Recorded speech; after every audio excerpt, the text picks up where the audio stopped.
I cast Entomb on your unstep. Response? I scoop up my cards and we go to game two.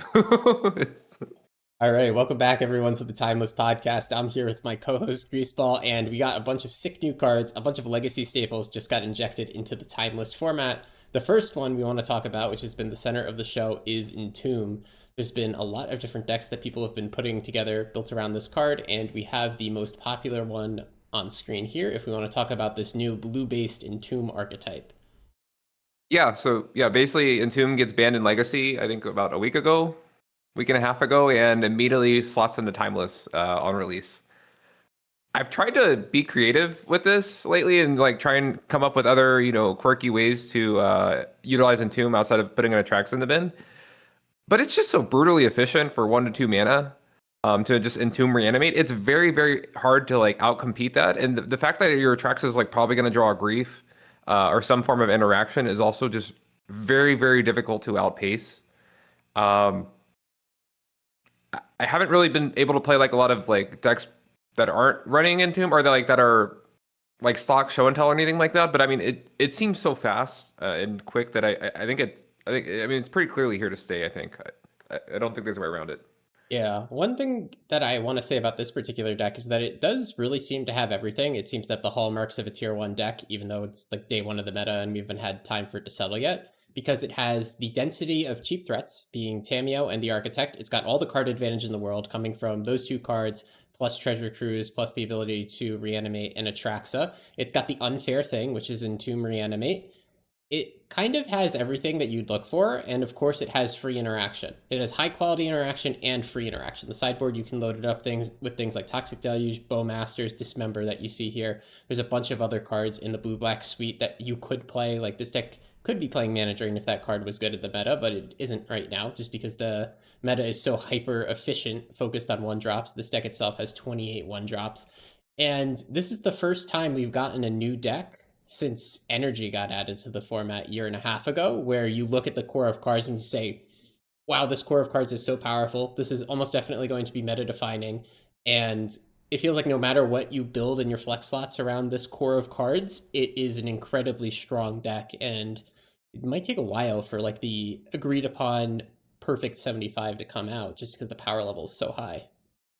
Yeah, you can win a ton of games just with any kind of Entomb reanimate pile that is like decently constructed. I don't know if we're ever gonna like settle on a really like optimized version that everyone agrees upon because it's not as strongly like numbers based like the Dark Ritual piles are where you're just kind of mulling to openers and stuff like that. Um, and you also get to thin out like I mean like the slot machine for example, you had to run 4 Atraxa and 4 Linda, right? And if you wanted these like turn 1 Atraxa starts, you like kind of had to like or like early Atraxa starts, you need to be able to like have Thoughtseize, you have to have the lands for it, and the reanimate and the Atraxa in hand, and now you just need 1 land and Entomb and then reanimate, right? So it's very very brutally efficient, and it leads to a lot less dead cards in your deck. Reanimate is also just a very good card if you like happen to grief your opponent and they have a payoff and you're in a mirror, or like you just get your grief scan back. It, they're very very very efficient cards, obviously. Yeah, and like to compare it to Energy again, it's like the exact same thing that we went through a year and a half ago. We had Guided Souls, Ocelot, Pride, Raptor, Johnny, like these clear power outliers, and they all went in a deck together. But the question was like, what do you do with the rest of the deck, and how do you actually build it, right? You build like a Boros Lurrus shell. What cards do you play to support it? Do you Ophelia Blink shenanigans? Do you play Mardu? Do you play a different color combination? Eventually, people settled on Mardu, but it took like literally months to get there because sometimes you just have like that Amped Raptor hits a Johnny, I flip the Johnny nut draw that wins you games. So it's hard to like truly optimize the last few cards in the deck. And I think we're gonna see the same thing here, where we know these 1-drops are really, really good. We know Entomb Reanimate is really, really good. So the actual final list might take a while, and I'm curious what happens because it's always really interesting to like refine a deck all the way. Psychic Frog is already down to 3 copies in this particular list, and guys watching the podcast, of course, don't take this as final. This is day 2 of the format, but something's got to budge in this list if it's to make adjustments, and it could be something as powerful as Psychic Frog or Treasure Cruise that ends up getting taken out at the end. Yeah, no, yeah, I agree. Or even like do you start taking out fatal pushes? Like it really just depends on like kind of how fast like the meta feels and like kind of what you're angling to beat. If these are the like big lists that are popular, I could also see something like Bowmasters kind of picking up some steam, just because Bowmasters happens to slot well against all of the fair threats, and you could play like for more of like a fair like balance game plan where you're just like, okay, where if we're both not reanimating, I'm probably winning. Uh, yeah, there's a lot of directions this could go. Yeah, the only thing that seems very clear to me is when they like if they entomb and resolve reanimate and get a Traxa, it's like they're drawing a grief at least. Something has already kind of gone wrong because the reanimate's resolved, right? And you didn't interact Hmm. with them enough. And then that means they're probably drawing into and you're untapping with you're either getting griefed or they're gonna let you untap with a force of negation in hand, just based on like, okay, they have 7 hits, they look at 10 cards, right? Um, so the game's probably over.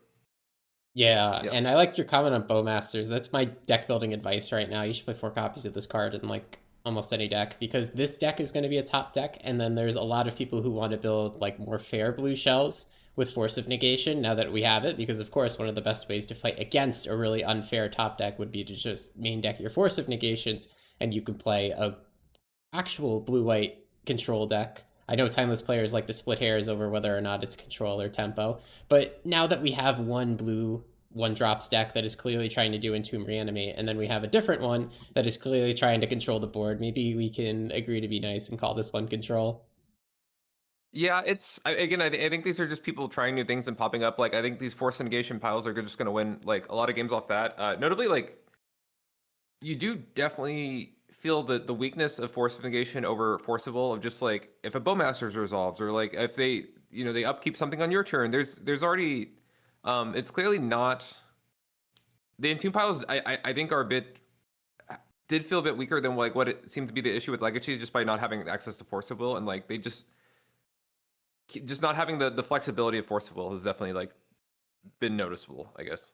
Yeah, no Daze and Force to back up a card like Frog does make like the Frog plan a little bit worse than that format, but we are like on day one list. Lists are only going to get better. Like this list isn't running Troll of Khazad-dûm, for example, which was a bannable card in another format, right? There's a lot of other ways to like push and pull this deck list, and we have cards like Hydroponics, which are not legal in Legacy, which is just a ridiculous source of card advantage. So you have cards in your deck that demand a Fatal Push, but then you also have cards in your deck that demand a Force of Negation. So I feel like that's a winning strategy for a tier one deck, in my opinion. Yeah, and I would say like just in general, I think we've kind of noticed about like 3 different main archetypes for these entomb piles.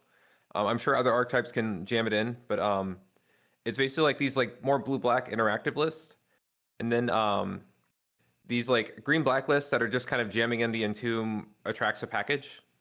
And then and then the actual just like kind of like more all in like dark ritual start like uh slot machine esque yeah,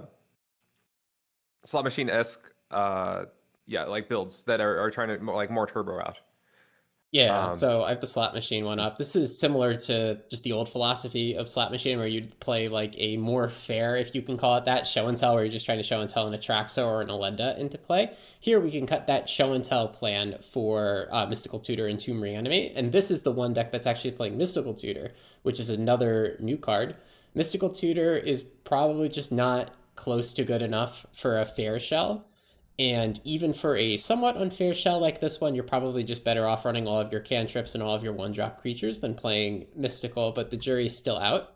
However, you could build the Mulligan simulator, and you could say, okay, I'm going to Mulligan until I have a turn 1 Necra, or, Mystical Tutor to set up turn 2 Entomb Reanimate. And I played this a little bit. It seems okay. Keep in mind, this is a day one deck list. I'm sure as the meta continues to adapt to Reanimate or something like this will fall off. But if you want to play a Gamba pile like this on day one, sure, it's just like the old slot machine. You'll win some games with it. And then, like you mentioned, here's the mono black pile. Sometimes it's mono black, sometimes it's green black, splashing Wary Zone Guard.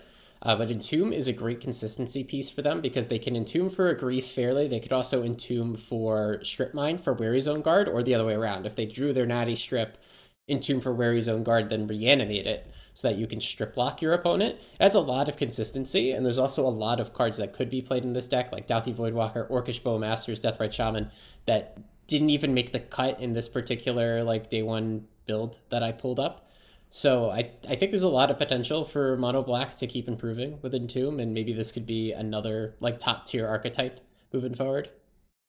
Yeah, it definitely feels like blue did gain a little bit of ground with getting Force of Negation, but yeah, black just got that and then some with this Entomb package. Yeah, Like but I mean, it, black was yeah. good already. Like, black was already the grief color, the dark ritual color, the bowmaster's color, the discard color. It already had all the sauce, and this green black mid range deck was one of the more oppressive things right before this meta change. So this is definitely Yeah, going to stay on top, in my opinion. yeah, and it took down the notably it took down the Timeless League. Rainbow Penguin got first place on green black, and I think we had the opportunity to switch decks in top eight.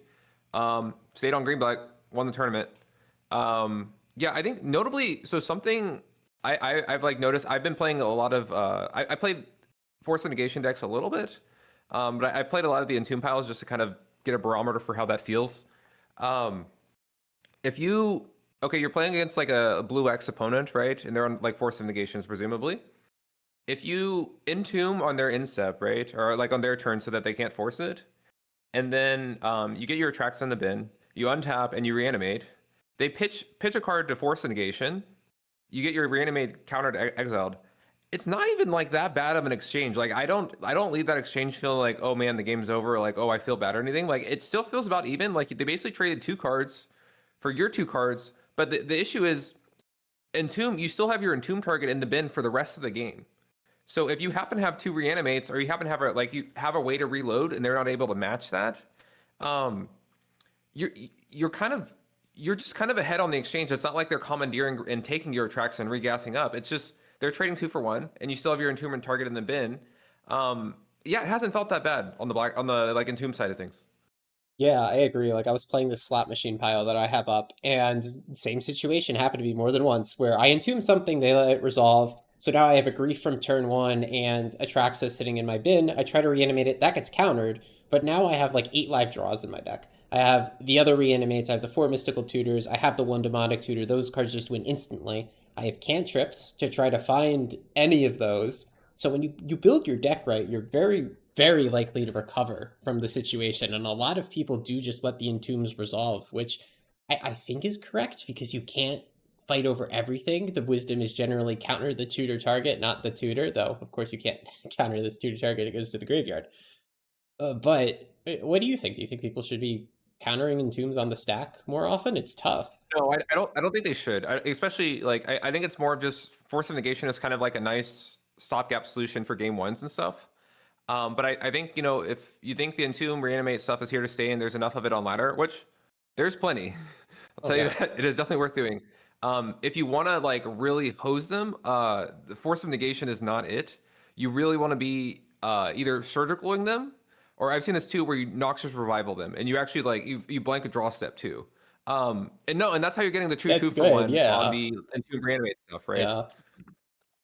I gotta pull that one up because it's not a common one. Put target card on top of its owner's library from a graveyard for 0 mana if you pay 2 life. Yeah, you draw attacks the next turn. Like yeah, Yeah, no, that's really screwy because like look at this. This is a list I was playing. This is an actual list. One Atraxa, no Psychic Frog to discard it. You're actually just yeah. screwing them over by putting Atraxa into their hand.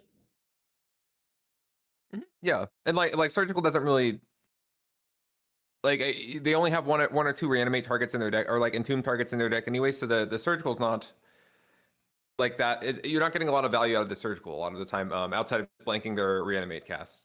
Hmm. Um, yeah, but yeah, I think that's the way you have to play into it, and not instead of trying to just like, oh, force is enough. I don't think it's enough on its own, especially when you're trying to they're pitching griefs and stuff like that, and just trying to be in your face about it. Because you can basically pitch if you know you're going to get the Atraxa down at some point. You could just start. You don't care about evoking grief. You don't care about any of that. Like you have the rest of this post board. Um, I'm going to draw 6 cards, or 4 to 6 cards off my Atraxa. So I'm willing to go on this. That's what my deck does, right? So I don't think Force of Negation is like enough to really get ahead and hose them. Yeah, and you mentioned something before. You think Reanimate is here to stay in ladder. I think all the legacy gamers are here. Like it's going to stay because it's an archetype that a lot of people are familiar with. A lot of people like playing it. I've seen more new players in Discord, Reddit, and every other community in the last week than I have literally ever, by like a significant amount. Like so many people are interested in this archetype and trying to figure it out and playing it. And people are playing Timeless for the first time and saying, "Oh wow, they have all these blue one drops that are really pushed, and blue is incredibly, incredibly good in this format, even without Force of Will and Daze. This is fun. I'm gonna keep playing this." Yeah, no, it's been good, and like I'm sure the cube helped like bring some people over to Arena that if they weren't on Arena in the first place. I will say, yeah, I think is it force negation? Oh yeah, no. So and also like I just want to point out that these kind of three different Entomb decks we've shown, there it's all kind of on a spectrum or like a range of archetypes. I think if you pull up the like more slot machine build, um, if you pull that up, I was trying that. Uh, and instead of playing 4 Necropotents, I played 4 Psychic Frog. It was fine. I didn't invent a new archetype or anything. It's not it's just, oh, this is a different card. It also plays well. It doesn't get hit by Force of Negation. It protects your graveyard a bit in the mirror. Um, it's also discard outlet. Yeah, Frog's good in Reanimator. Who would have thought? It's you can try a range of these cards and they'll probably be fine. I think the core of the Entomb strategy is just very, very good. Yeah. Yeah, and I guess to specify, I think that core is probably going to be like 4x Entomb, Reanimate, Grief, and Atraxa plus some other targets. Alinda seems to be the like kind of popular choice, but I think Atraxa is the only like you must have in there.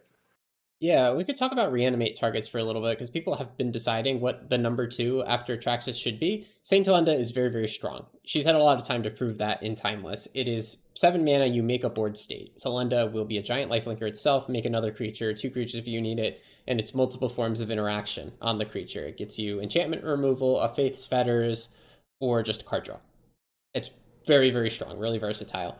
So it's been slotting in as the number two, but I've seen a lot of other decent options. Like people have mentioned Valgavoth because that is a card that's very, very hard to kill because of the ward cost. People have been trying cards to deal with certain board states, like Massacre Worm in the Alchemy version. I think it's called Perforator Crocodile, which is a little bit better.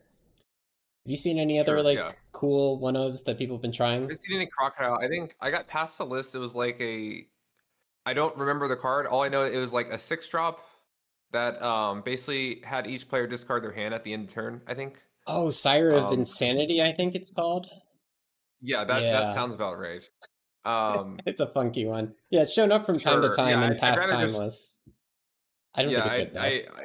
I didn't play it. I didn't craft it. Yeah, I just picked the Atraxa over that card because it's you're guaranteed like an asymmetrical advantage with it. But yeah, I'm sure Yeah. people are trying. So I'm sure people will try Ionis or like you can just bring in like one Iona against Show and Tell, right? Yeah, you have a lot of flexibility in this Entomb Reanimate package. If you're not getting graveyard hated, I think there is like an interesting kind of idea of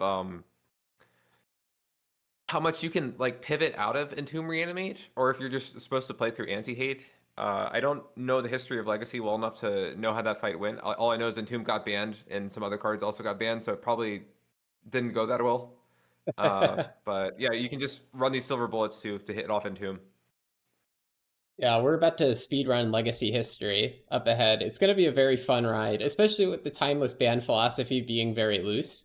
And because we Mhm. haven't had a restriction since the format has been created, restriction is like truly only a last resort in this format. And things like, Dark Ritual for Necro and Grief have been allowed to live for this long. So I'm curious what it will actually take for them to swing the restriction hammer. And I'm not saying we're at that point yet, by the way. I'm saying, if in months this deck is truly tier zero, then what happens? Yeah, let's not say the R word here. Yeah, don't say We don't need say the to. R word. It's much more I'm fun to not try not and my figure tongue is out so much. Sure. solutions. But that's the fun part about Yeah, Timeless to me because everybody's doing something like really degenerate and you get to figure out the solution. Like it's much more fun to try and build an interesting deck to attack the meta than to just ask for cards to be removed from the format, at least in my opinion. yeah. Now, notably, yeah, and I will say, notably, the issue with like surgical and noxious revival is that they do just get griefed out of your hand. So Yeah. something like something maybe more like a ley line, like you might need more permanent based hate to kind of have that resiliency. Like a lot of things, like if you pull up like a Demir Reanimator list, okay, and you like really want to attack like these kinds of like just you want to attack Demir Reanimator, right? You go okay. How many cards do they have that can interact with Leyline of the Void in their entire 75? It's like Sync, and then they have to be willing to bring in two Brazen Bars, and I think that's just it, right? Yeah, So that's like, it. if you stick one and you can protect it, you're kind of, and you maybe have some Bowmasters or something like that, like you're kind of in a good spot. So it might be worth, like versus having your sideboard cards get griefed out of your hand, might be more of a liability. So yeah, I think there's a lot of like you need to be able to like kind of understand how they're interacting with your hate, and if your hate is just getting hit by, if they're bringing in like four duress as well and they have four grief, your surgicals and noctiluses are not going to get as much game, right, as like a ley line of the void. That's just not going to happen. Yeah, So you have to be but aware of the anti hate that's being played. I really worry about playing Leyline of the Void against like a deck like this, like the one we have open, where it has a lot of the fair threats in it too. Because Leyline of the Void is just a blank piece of cardboard when your opponent goes turn one Hydroponics Architect and draws a card every single turn, or if they slam a Psychic Frog. The card doesn't do anything. I've seen a lot of players who are really good blue players. They've been playing blue decks and timeless for a while, and in mirrors or against highly interactive decks, they're just like, okay, sideboard out Entomb, sideboard out Reanimate, sideboard out these two hits. That's 10 sideboard cards we can bring in. Let's play normal blue tempo and destroy our opponent. Yeah, and then you're just down four cards, right? Or like even if you like win a post board game, if they see all your hate and they say, "Oh, you have like six pieces of sideboard hate," then they can actually just do the switch. If they weren't like, even if they kept their reanimate package in game two, they can just pull it all out game three, right? If they Yeah. really like, if they read you as overboarding. Mm-hmm. Yeah, And so you, I think it's very tough to combat. yeah, and Um, you could always partially remove it too. Like it's not you have to take out 10 or 12 whole cards in your deck. You could just take out the Atraxes and the Entombs and you still play Grief Reanimate and just leverage that. right, which is fine. Yeah, and then like even like if you go to like the slot machine build, like they have one copy of Show and Tell, right? So like, and they have Sworn and Lend to blow up Leyline of the Voids, and then also they can just Mystic Tutor into a Show and Tell, put a Traxa down, Grief you, and then put a Traxa Yeah. down or something, and it's still completely fine. Um, they do have enough like moves here and there. I think that yeah, the Graveyard Hate is not like guaranteed to win you the game, and where it would like it doesn't just buy you as much as time as something against like Vintage Dredge or something like that where it would, right, and they have to hit like two specific cards to get out of it. They have a lot of counterplay around it, which is tough. Yeah. I love this one show and tell that stayed in the list though, because it's such a creative way to beat like all the graveyard hate, and you have so many different tutors to find it. And deck builders are just gonna keep finding creative ways like this to just get up and around whatever answers are played in the format. Yeah, I know one of the nice things you can do Mystical Tutor too is you can run the MDFCs, usually Feldebarfane or Sink into Super, based on what you want, and you just have access to drawing a land if you ever need to draw a land off something and you want to like chain together. Or I have Sorin Orlando rolled up. I have two lands. I just want to hit my third land, kind of thing, and I know it's good with if it's six.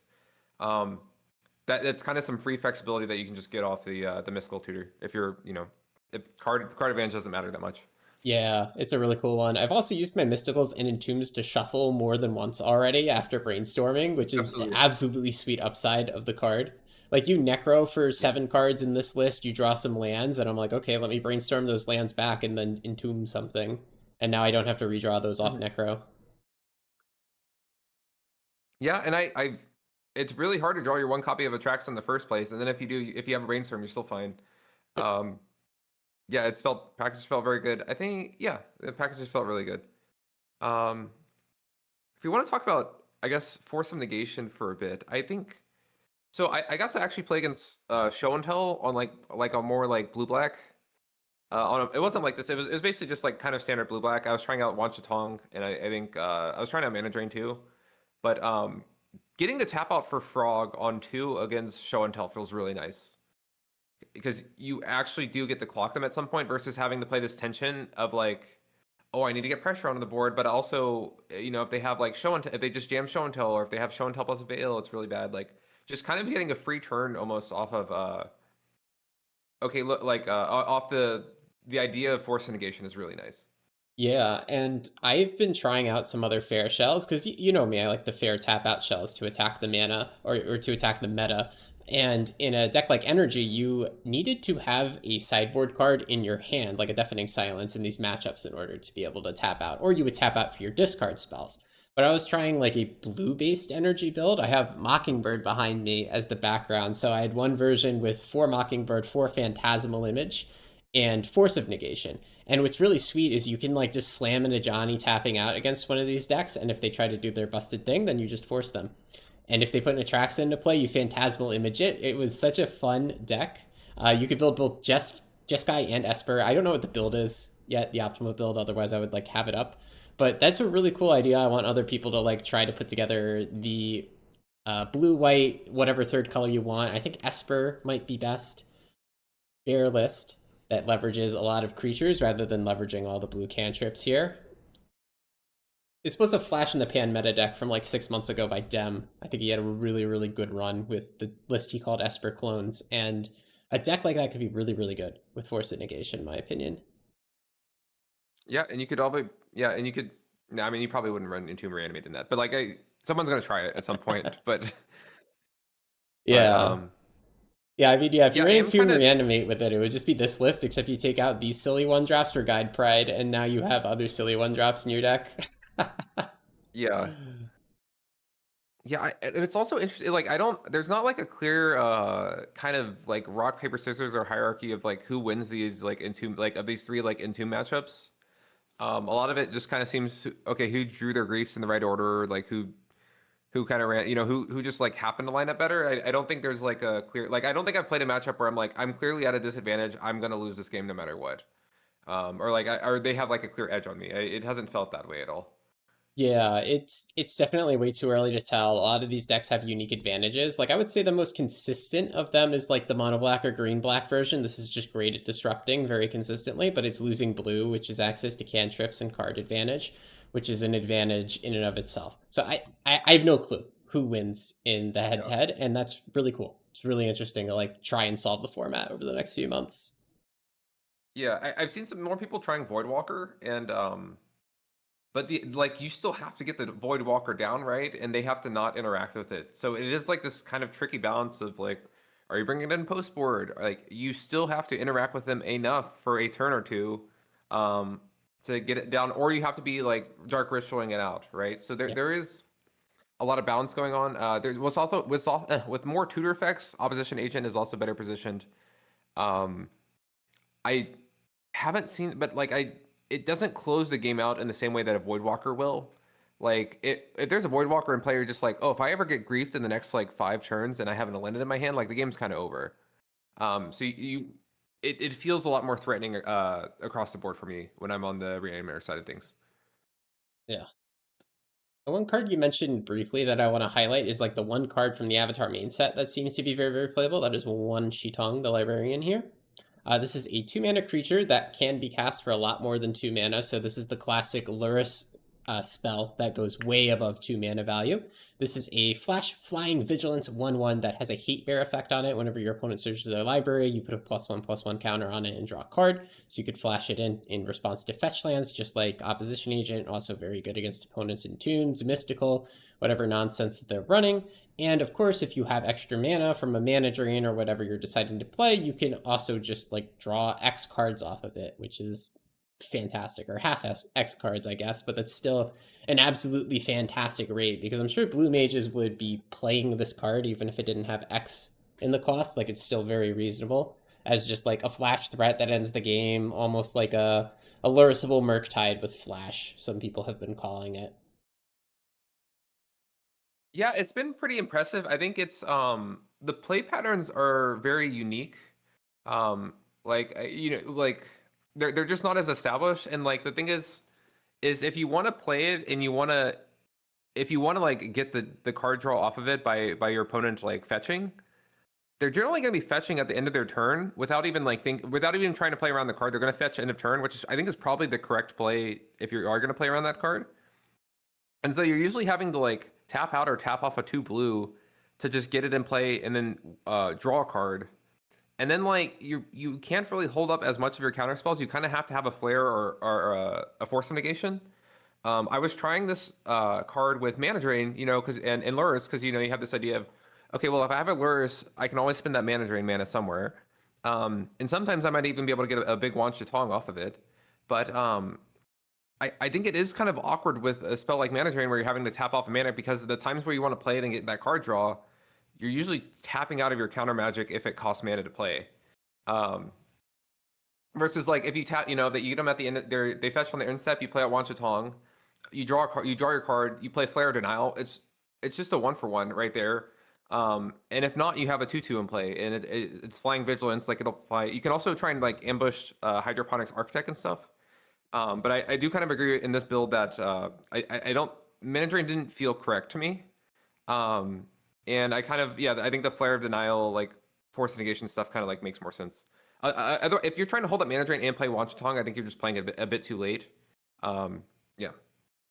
Yeah, it's cool because a lot of these new blue decks, they're very high skill cap is something else I wanted to bring up. Like there's a lot of tension if you're going to play Wan Chi Tong, but also just this Dimir Reanimator deck, as much as it might seem like very straightforward and like easy bake, as you like to say in Timeless, where you just, I Entomb Reanimate GG. I play Hydroponics on turn one and I attack with it. I draw a million cards GG. It is a very high skill ceiling deck. Playing this deck correctly does not involve taking the straightforward lines where you're just jamming your threats, you're just jamming Entomb Reanimate. You play it like a good, disciplined tempo deck or control deck. I've seen like really good players put up really good win rates on day one. I've seen other people struggling, and like it's the good timeless players who've been around and playing blue decks forever that are putting up the really good win rates. Like it is a very high skill ceiling deck, which I love to see. Yeah, and like having the new sequencing, like ideas of force negation are like nice. It's just another like small nuance that's added. You pick your fight on your if you have a force negation, or you pick more fights on your opponent's turn, which is fun. Yeah. All right, there's a couple other new archetypes we can talk about. We can go ahead and talk about Dark Depths a little bit. That was a new archetype that was added to the format, and there are so many ways to build this deck that like I don't feel comfortable opening a specific Mox field and sharing it with people because there's truly a dozen different ways to build the decks. If you look at how they're built in Legacy, they're built with 30 plus lands, so more than half the deck is mana. You can play Mox Diamond, which we don't have, and Life from the Loam, which we don't have. You can play effects like Mulch to take advantage of all of those extra lands, which we do have, but that is one of the more tame and mediocre benefits of being able to play so many lands. I did try a build like that, and it was just okay. There are other ways to build it. You can build it with timeless exclusive cards like Weary Zone Guard and play Strip Mine to try and Strip Mine lock people. Like all these cards here are like established good timeless cards in this particular version of the deck. This is just one I screen grabbed off Discord from Def Chef. So assemble the team, Weary Zone Guard, Alchemy Staples, Ice Tail Explorer is very, very strong. Crop rotation for every need, and then you're going to interact with 8 pieces of interaction. This is one from Okojamo on Discord. Still has the 8 pieces of interaction, but instead they're doing Hex Maze, Mage, Malevolent Rumble. You can have like the version I had, which I guess I should have pulled it up anyway, but it was 30 plus lands, and I only had like 6 unique non land cards in the deck, which was really funny. It was just Exploration, Malevolent Rumble, Mulch, Weary Zone Guard, Crop Rotation, and I was like flexing around the last one. I think it was Sowing Mycospawn for a while, which is a legal card, by the way, very banned in Legacy and a very oppressive card, which could slot easily into this deck. Actually, I wasn't planning on talking about Mycospawn today, but this could be a home for that very infamous banned in Legacy card that has seen pretty much zero play in Timeless since it was added. Yeah, and you're already kind of having access to a lot of mana naturally through it, so it does kind of make sense. I don't know if the game is going to go long enough for you to get it. Like the games feel really fast right now. Yeah. But I guess if you're committed to interacting, that's interesting. I know Lurrus wasn't relevant in a lot of these games, just because like again, I think something like because the games are so fast. I think something you really have to contextualize is, like there's Modern's a slower format than Timeless by like quite a bit, or like by like a reasonable amount at this point. Um, there's the interaction was a lot better in Legacy to where you would get to games where like Lurrus really mattered. You also don't have these like large ass like delve cards like Cruise and Dig Through Time. And then in Vintage you just have Black Lotus with Lurrus, right, which is ridiculous. So like Lurrus ends up not feeling like it matters as much. It's still like a great card, obviously, when it does come down. But it doesn't come into it doesn't direct like it doesn't you don't have to be married to the idea of having Lurrus in your decks or like really bending your deck to make Lurrus work if the power level's there. Um, yeah, I would say something of these lists like they have to run crop rotation. I think that's like pretty like agreed upon. And you do because like Dark Depths does not tap for any mana. You do get a lot of value out of running your Orborgs and your Cradles. Um, just for like letting it tap for mana. So those are like kind of like two big constructs that like seem to have been established. Um, and you probably want to access the Strip Mine because it's a great card, and you're probably going to be flooding out on lands anyways, or you're like very comfortable with that idea, right? So I think those are kind of like the crop rotation, your tap land, your or sorry, your like cradles and Orborgs and your Strip Mines. I think those are things that tend to slide in with Dark Depths combo pretty well. Yeah, a lot of the cards that can abuse Strip Mine go right into the archetype. Another cool one that was very popular and timeless that never really caught on Legacy is Shifting Woodland, which is kind of a free roll in these sorts of decks. Shifting Woodland decks fell off the face of the planet since Strip Mine got added to the format. But if you're playing something like Exploration and you have such a large volume of land cards that are demanding getting answered by Strip Mine, I think you could start to get away with playing Shifting Woodland again, at least as a one of crop rotation target. If not, like try to play 4 copies of it because Shifting Woodland copying a Dark Depths in your graveyard instantly makes a Merit Lage at instant speed, and it only requires 4 mana and Delirium, which Delirium does seem like a bit of a hoop to jump through. But if you just play a card like Malevolent Rumble, you can get there because you will play like random enchantments like Exploration and things that will help enable your Delirium. This particular version is Chrome Mox as well. So Delirium's very doable. Like I had that version and I made the Dark Depth Spaghetti Monster more than once. Yeah, no, yeah, and I've from what other people were saying too is that I mean, it's not. I think a lot of people when they look at a deck like this, they just go, "Oh, the deck hard loses the strip mine." They just hold to the strip mine, and you're basically dead on board because you can never execute your game plan. I think there is enough. Like, I mean, they are pretty much taxed by mana for the rest of the game, to the point where like you actually do get some like a fair amount of counterplay, and like you can kind of force the issue if you have like if you happen to you have enough mana to also activate shifting woodlands now, or you get like or in this case you get like a hex mage down, and then you also have the that's a free activation that you just hold up forever, Yeah. and then if you don't and then you also get to hold up Thespian Stage, so you basically effectively have 2 activations of it. So they have to have 2 strip mines all at the same time. There's you do get a fair amount of counterplay with this where you're not it's not just LOL there's like with the shift until list where you were relying on woodlands to like copy Omni, strip mine just blew that out of the water, right? Like it clearly just like was a bit too much. Whereas I think there is enough like proactive things or like just enough like threatening things you can like kind of have available in the deck to where the 1 or 2 strip mine activations is not going to destroy you. Yeah, and it's like the redundancy and the volume of lands too. All these lands lists are running like 28, 30 lands just because like Thespian Stage and Dark Depths are kind of fake lands. You can't count them. So you have those in addition to your normal lands. You also have a lot of redundancy because these decks are playing tutors and dig effects to actually get the required pieces.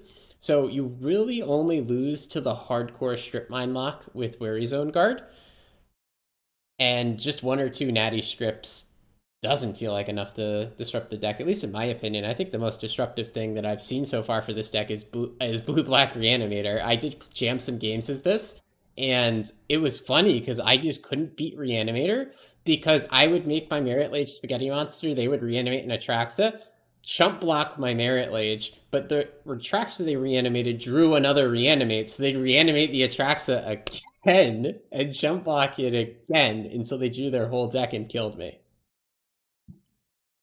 Or like and blue black can kind of do that too, where they just like wait until they draw their sync to super or like something like that, or like they the brazen bars post board. There's also been a fair amount of like increase in swords that I've run into. I think with like the reanimate package kind of coming into play, it also just kind of coincidentally hits your token. So there is that to worry about. I don't I don't think this is like very like a serious threat to the meta or anything at all. I think this is kind of like a fun list that people are trying, that like gets some play, but it I don't know. It feels like D C tier. It doesn't feel like nearly as assertive as what the Entomb decks are doing. Just to Yeah, I pump the brakes on agree. this. It's Fun idea. really cool though. Like it's cool. The deck is super fun. It's awesome that you can win without casting a spell. Like once you resolve the Hex Mage, you can win without casting another spell. Or if you get Dark Death plus Stage into play, or just Shifting Woodland and Delirium, you just win the game without having to put a spell on the stack. That is really novel, interesting, and unique. And I'm glad that we have this in Timeless now. Hopefully, we can get like Mox Diamond or something to like supercharge this deck because it does have cool play patterns, and it would be cool to see it in the meta. Yeah, and you do just have turn twos off of you go Orborg into Urborg into Dark Depths into Hexmage, right? And that's just like Yeah. that So you just have the combo right there. It does have some like enough like linearity to it. So like yeah, have some fast draws. yeah, exactly. And there's so many ways to build the deck, like I said, that there could be a much better build than what anybody's really tried. And Yeah. it could be really strong. Or it could be like a meta call thing where this just happens to line up against the meta because no one's playing Swords to Plowshares anymore and they can't interact with your game plan. Yeah, I think part of the issue though is that there is just like at least for the turbo reanimate list with Alenda and then the blue black list with like Sync and the Super some stuff they just like do incidentally have some answers, which does hurt the deck a bit instead of just oh I can only like fight this post board. It is something to like kind of be aware of. Mhm. Right. Any other new cards or archetypes that have been rolling through that you want to talk about? Mainly that I think everyone's kind of trying to figure out the Entomb piles and kind of get a barometer on that. Um, I know we talked about like some cards that were getting better. I think we kind of highlighted that this blue black list had 28 one drops, and some people have begun running minor misstep, which seems really Yeah. reasonable. Yeah, we said that before we started recording. This has been like the quirky blue mage card of the week, but like this is not quirky. This is just like counter target deck. It seems really, really sweet to have a one drop that could both answer like the Tameo Hydroponics, also answering their card draw, also answering their combo. And if your opponent's playing like Thoughtseize or something, you're also answering their interaction, which is like really, really neat. This particular version doesn't have it in the sideboard. Maybe this version has it. Yeah, 4 copies of Minor Misstep in the sideboard of the Chestair version right now. It is a really sweet card. Yeah, yeah. No, Chester was also playing Path to Exile to enable Wan Chatong a bit, which was funny. Yeah, and Um, yesterday I learned it's a May on Path to Exile, which is so funny because someone actually, I witnessed somebody decline to search. yeah, yeah, yeah. I think. Yeah, I've seen Frog Soul a lot of games on the Reanimator side. Like I think someone was trying to do like a taxes list, and they had Thorn, they had a Thorn, they had a Thalia, and I resolved Frog and went all in on Frog. I've had this is the most I've gone all in on Frog in a format in a long time because people are just interact. It does feel like people are interacting like with actual like resolved creatures a lot less.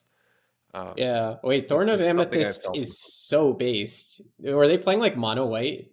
Was it the good as guy mono deck? white, Holy like strip mine. It was moly, a we good guy got deck. yeah, we got to bring back mono white control. That is absolutely like the good guy deck for this format. Please, somebody like figure out the really good mono It white was not pile good. that. They died to a single frog. I Come griefed their only solitude on. that they had left, game three, and they got soloed by frog. I discarded my whole hand, and I had 2 turn clock. But They he's the didn't top deck good anything. It's just guy. You were supposed he to is a let good him guy. win. Good guy for it. Come on, just put Mana Yeah, Tithe in the deck and it'll be good. Surely, right? I want to surely. believe that Yeah, someone could make a good mono white control pile. That deck is like my favorite, like really fringe deck in Timeless history. yeah. I just like man that like if Atraxa didn't draw 6, it'd be so Yeah, okay. and if it did go Like, 10 cards deep, 10. It could have looked at like the yeah, top 7 to be flavorful or something like that, but no, 10 cards deep. yeah. You get to find But whatever you yeah, need. it's just the strategy is so hard to race because they're getting interaction to top off their payoff, Mhm. and then you basically like okay you didn't interact with them enough this time and now you have to go through like a second gate to like interact with their payoff at this point because they griefed you or for like it's you like even dark ritual combo you just go like they're kind of going to get there before me and then they're going to interact with me again so it's really tricky. I don't yeah it I think it's just going to be here to stay in terms of a really good card. I think we've kind of had Entomb, like we kind of have like maintained a private list of cards that okay, if this like goes, no, I mean, if this card goes into No, the it's format, true. it's kind of got to redefine the format a bit. Yeah, and Entomb was one of those cards. Here we are. Exactly. Yeah. There's a couple cards like from the cube, especially now that we have all those cube cards. Those cube cards are on the radar for Arena. You could think of a couple of more, even ignoring power and artifact fast mana. There's a few that could just spawn archetypes by themselves, and Entomb's one of them. Yeah, Here to definitely. stay. Um, Are there yeah. any other hero decks that you've thought of other than mono white for possibly fighting against this, like existing strategies? I don't think I don't I'm not, don't put me on team mono white at all for this. No, Okay, I think okay. What's the the actual only grease ball pick for beating it then? it's it's a good guy with an Entomb. That's kind of where I'm at with Really? that's my current read. That's my current read on the meta right now. Is it's a Oh good guy with an Entomb. no. Oh no, Yeah. I'm convinced that like once the meta settles a little bit and these lists kind of get standardized, you can play energy again because energy has all the hand hate. It has all the white interaction to actually remove the Atraxa. You can just kill your opponent while they have 7 cards in hand from drawing off the Atraxa. It can work, I'm pretty sure, especially if they're paying all the life. Just meta needs to stabilize a little bit. There's also a lot of ways to build energy. Like I mentioned before, you could play with my boy Mockingbird here and play Force of Negation in your energy list, or you can just run the old stock energy list. And what's really neat is that energy should be playing Strip Mine against these decks.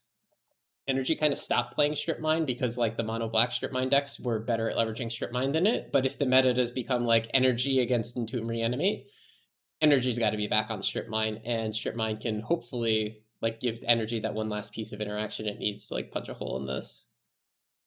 Yeah, I know Death Rate Shaman again gets another kind of boost and that it's well positioned, but like you still need to interact before you cast your Death Rate Shaman as part of the as part of the game with this because it coming into play with Summoning Sickness is just a little bit too slow, I think.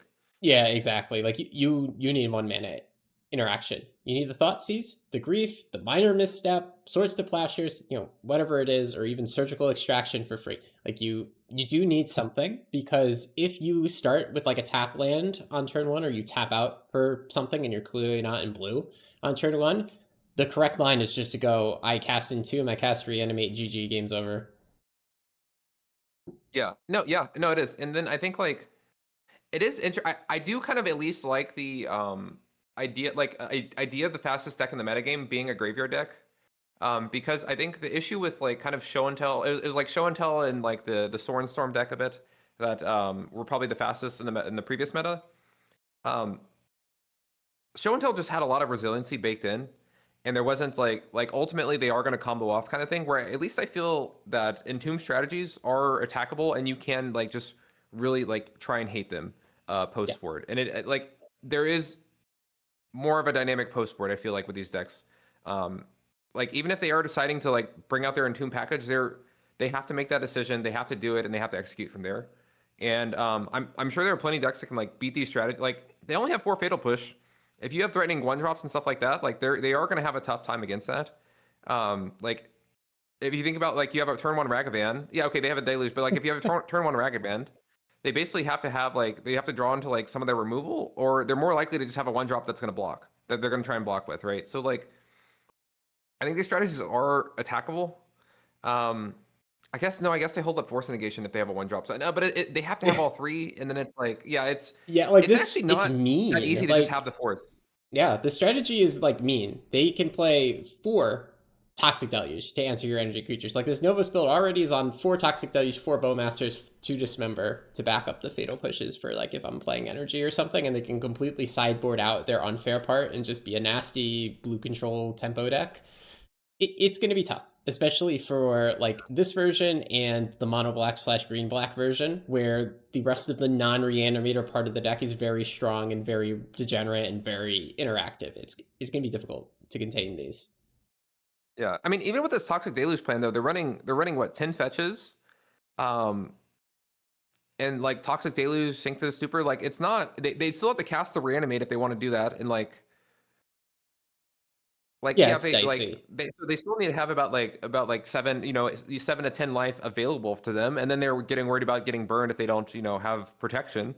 So like I don't know. I think there are enough like attackable holes like once the meta kind of like settles out. on what these Entomb decks are. It does feel like attackable enough to where okay, I don't think we just like go home Entomb's the best format over kind of thing. I think there is going to be some counterplay and some like interesting ideas that'll come up. Yeah, and you mentioned Show and Tell quickly as like a former top deck. Do you think Show and Tell is dead? I've heard a lot of people say that Show and Tell really can't compete with this strategy anymore. I mean, just the uptake. Show and Tell has historically like been very annoyed by grief reanimate decks, and they just picked up by like about before it was only green black, and now blue black is also playing it, and it's picking up. You know, just like we went from maybe like 30% of grief reanimate decks on ladder, just vaguely, to it's like probably like 50 to 60. Like it's like probably like half at this point. Um, I don't think it's good for show and tell. I'm sure someone can make a build, but it's gonna make play draw really, really weird with Veil of Summer and Grief Reanimate. Uh, Yeah. I wonder if there's a good build out yeah, there because like this the strategy for show and tell is so powerful and so consistent that like I'm convinced that you can rebuild the deck. The problem is you just have to rebuild the deck. We have the current good version, which has been good for a while and hasn't changed that much. If you change just 5 cards from it, you change 0 to 5 cards, it's going to stay the same. You need to change like 10, 15, maybe 20 cards. And that is yeah, hard to do. they do get Mystical Tutor, which is a very big add. Yeah. And that does help with the grief thing a bit. I think the scariest thing with Show and Tell is if like you tap out on like turn 1 or turn 2 for stock up against Grief Reanimate, like you need to have Force of Negation in your deck if you're gonna do that, right? Like otherwise you're kind of just asking for it, I think. Or like, yeah, This is the only I good guess show maybe and there's tell deck now. Mystical for show and tell to put your tracks into play. It's just that simple, but man. yeah, but I also could see where you have some lines where like say even like like if you have like a show and tell and mystical tutor in hand and you have 3 mana and you're gonna untap and you have a land, you're basically you starting with the turn with 3 mana, like you know, just a tomb and a blue, and you're gonna have a room for a land drop. Like if you can actually curate a lot of like grief proof hands, right? Where like you just have like show and tell and a mystical tutor, right? Or you just have a mystical tutor and 2 big payoffs, right? To where it's like you don't really give a shit if you get griefed once. I think I could see where you could build show and tell in a way, and it like I could see that you know, and then you also have just like Veil of Summer to protect you generically. Atraxa takes a couple turns to kill you. I could see where show and tell like at least like against like some of these like more like degenerate decks like the mono blacklist, like I think show and tell is a good game against this. All right. Anything else to mention before we wrap up the Entomb episode? Yes, I have some humble brags I would like to go through. Because we missed about 3 weeks. That was like I entirely spent cubing. Yeah, me Um, too. Cube was fun. all right, so all right, humble brags. I got second place in the Timeless League behind Rainbow Penguin, which was sick. I got it with Muxus and Red Stompy. Cube, I had 22 trophies in best of one, best of three, and finished at rank 100. And I hit Diamond in Constructed this morning. So those are my big three for Wow. the humble brag section. Congrats on the diamond, buddy. I'm really proud of you. Thank you. Yeah, there's still plenty of days left in the season, so All right, yeah, me too. I haven't been playing Timeless too much for the last few weeks. I was spending my free time cubing over that. And me personally, I'm going on vacation starting tomorrow, so no more podcasts to everybody listening for probably 2 more weeks. But in about 2 weeks' time, I'll be back and refreshed and wanting to record a podcast because Timeless is cool. And I didn't play it much the last 3 weeks, and then I'm getting another like week and a half forced off from it. So I'm gonna be super enthusiastic to like attack this new format within 2 minutes, try to solve it. Maybe just make the stock energy list again and ruin the format and get everybody to complain. I don't know. We'll see what happens. yeah. I mean, format feels like there's a lot of people in the format now. I think for like what feels like the first time in a long, or just like there are a lot of ideas going around. There's a lot of stuff. Yeah, it seems like a fun time. It'll be good. Yeah, first time in a long time that we had like a tier one archetype just spawn and multiple other possible fringe archetypes show up at the same time. Like I feel like Entomb is almost more of a hard rotation than we got a couple months ago with Edge of Eternity shortly followed by the anthologies. Like it's so big with Entomb and the supporting cast of cards we got from Avatar. Yeah, and it's weird because I think with spoiler season, the way it worked out is like this was supposed to be the Force of Negation release. And then I Yeah. think like a week or two, like a week and a half or 2 weeks ahead of time, they're just like, oh yeah, we're getting Entomb, by the way. Uh, Yeah, it was confirmed very last minute that we were actually getting that commander bonus sheet on Arena, so Entomb was not supposed to come. Otherwise, we would have talked about it a month ago on the last podcast episode because we knew Force of Negation was coming for a while. We just assumed this was going to be yeah, a commander card. yeah, and yeah, here we are. Yeah, I think this is the best Grief has felt ever, which is just really weird to say. With like the uptick in reanimate decks, just like reanimate, you want to like just more of a push towards a reanimate, and then people also being pushed into playing Force of Negation. It's like, oh yeah, that card doesn't hit Grief, by the way. Uh, yeah, Grief feels better, just positioned, which is weird to say, but it does. Yeah, I've seen the hot take from a few people. Grief is better than Force of Will. We have access to Grief instead of Force of Will in this format, and like, now that Force of Negation's become the premium piece of interaction, I can see the validity to that statement. Grief is a screwed up card, has been, always will be, and Grief has popped up a lot of decks. This is the 10th meta Grief deck that we've been through. All of our Yeah, cool black combo decks have leveraged Grief since the start of time. I think I would still put Grief behind Force of Will on the record.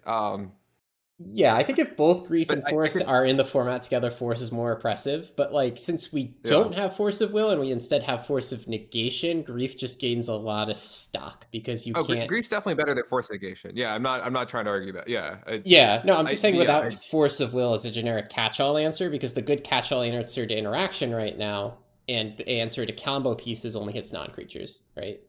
So a lot of people are yeah, trying to rely on Force of Negation, which makes Grief stronger until people start respecting Grief again and realizing that Force of Negation cannot save them. I don't know what yeah. does Maybe save Trust them. Force. Yeah, Like what actually does save them? How do you answer a grief? We've asked this question many times, and the answer is you get griefed. yeah. It's probably you get Grief. You get Yeah, two two for Force ones. Negations, Veil of Summer, like You yeah, subtlety just a it. couple. Yeah, Yeah, you this deck. subtlety it or you flare it. Yeah. Yeah, I haven't seen this deck play subtlety yet. Actually, I don't think I've seen a subtlety version of I Entomb. Card is still very good. Commandeer is also still very good. Like you could play those cards. Commandeer obviously doesn't hit great grief, but subtlety does. yeah. But like subtlety again, it doesn't hit Entomb, Reanimate, or any other good cards in the Well, no, format yeah, right and then now. also like a big part of like subtlety was like reasonable, but like a big part of it was hitting the Soren Alinda stuff. Yeah, And like so if you're no longer if like you already have a card like Force Negation just has a bit more coverage than subtlety. And so you're kind of a lot of the ups like additional upside that you had with subtlety is not there anymore with it because it previously was the only thing that could really hit Soren game one that like yeah. made sense that unless you're playing Commandeer. So I do get the like push away from subtlety a bit in that regard. Yeah, and then grief stocks go up. It's very interesting. We'll have to see how this goes. This is cool.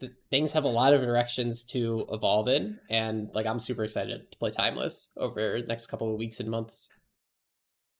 Oh, we have AC10 Yeah, and coming it up might, too. That's one more thing we didn't mention. I have AC10 will no be clue what the meta is going to be there. No clue. This deck will yeah, probably no be clue. good. Yeah, no no So one some has DM'd people, us the decks they plan to run. yeah, I don't know For what some it's going to reason. be, and I'm sure somebody's going to be entombing. That's really the only thing I'm sure of. If I had to pick my deck Yeah, right now today, it would be stock energy, by the way. Nothing ever happens. That's just because I'm a yeah. hater, Well, though. yeah, I think it's yeah, I think it's weird too, because like I think a lot of Eternal players like come over to like if they want to play Arena and then they come over to Timeless. I think that's like kind of like a logical like jump. Um, and like with some of these cards, they're a bit more hidden. Like Hydroponics Architect, there's not a precedent. Like Hydroponic Architect basically sucks in every other format that's not Timeless because you Hmm. don't have access to the fetches. And then it's like a quietly a very very good card in Timeless, or not quietly, but it's like it's quiet to people not in Timeless.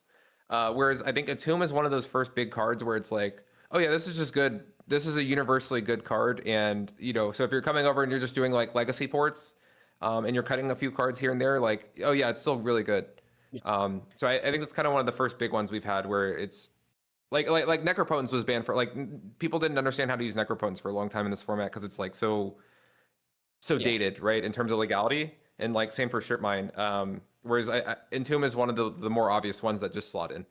Yeah, and Um, that's something I yeah. appreciated a lot about Timeless. Like it has so many unique play patterns to it. That's why I was always a Necro apologist. I mean, we both were. Just because those decks are so cool. You don't get to play with Necro anywhere else, and it was awesome to try to like build those decks and figure out the lines and everything. Yeah, yeah, definitely. Yeah. And now we're in Entomb season for now at least. We'll see.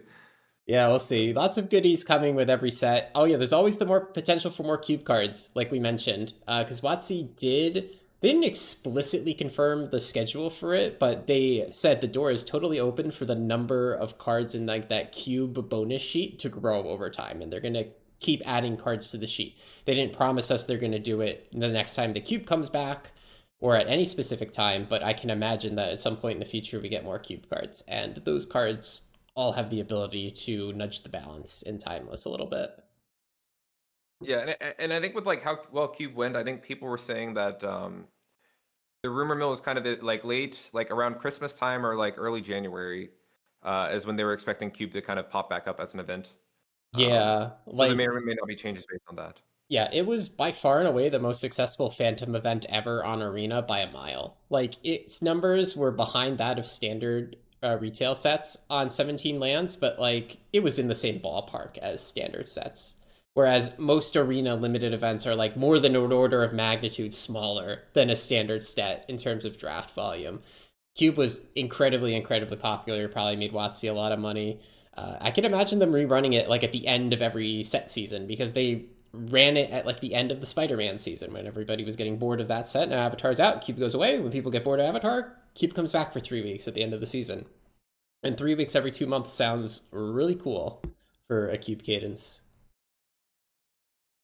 Yeah, really, really fun for us. Probably really bad for podcasting consistency. But yeah, Well, we'll just make a Cube episode last time. I think the only time the reason we didn't make a Cube episode this time is because like our schedules didn't work out for a couple weeks. that's fair. Yeah. Okay. Yeah. Yeah. Yeah, if everybody's actually loving Cube, because the thing is, Cube was so much more popular in Discord than I was anticipating. Like the Discord became a Cube Discord for 3 weeks. Like, It it really was did. It really did. Yeah. everybody was engaged with it. So since everybody loves the Cube so much, I would feel much more comfortable just making a Cube episode next time. Yeah. Like I We can thought see. it Yeah. was If just people are gonna, interested in, yeah. If people are interested, we'll do it. I assumed it was gonna be like a small percentage of people interested, but it really seems like the majority. yeah. Okay. Yeah. Yeah. We can see it. I know. Yeah. I think something I'm still trying to figure out is like why there's just a lot of good creators in the limited space, right? I don't know if there's a pull over like if you can watch LSV or Nummy Draft or like Paul Shion, it's like okay, well we're just talking about it in the corner over here.